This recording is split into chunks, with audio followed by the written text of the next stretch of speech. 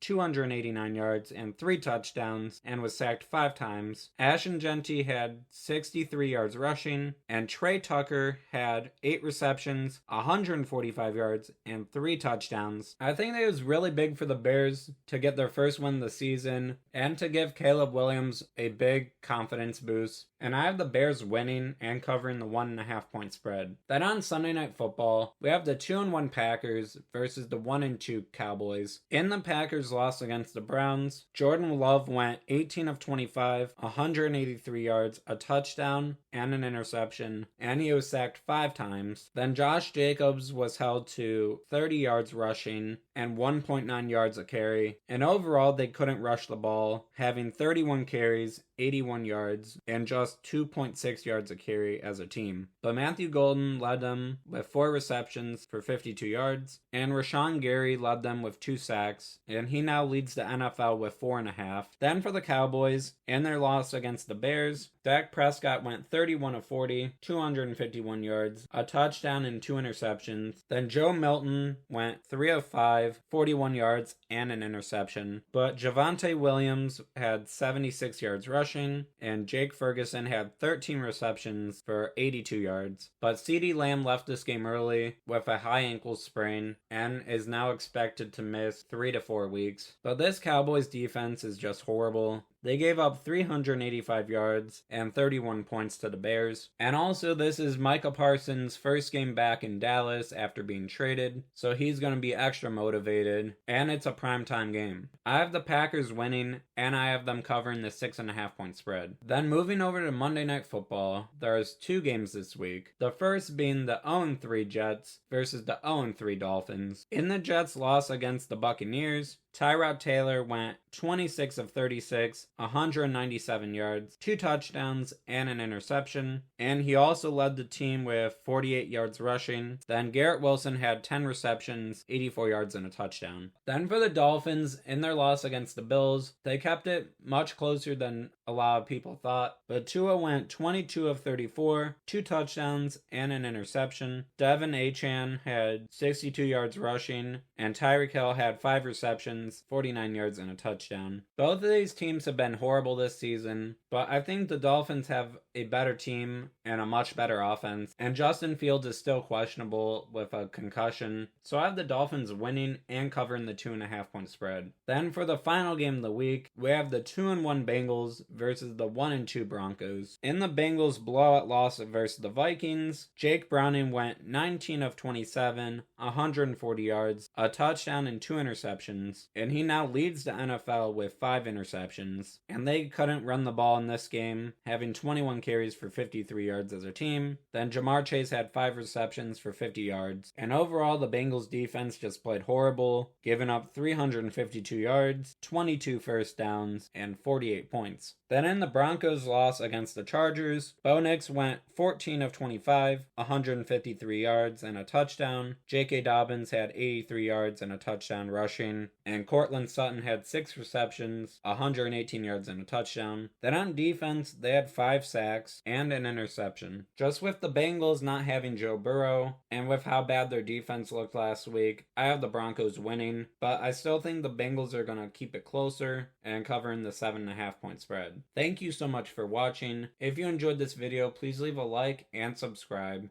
Goodbye.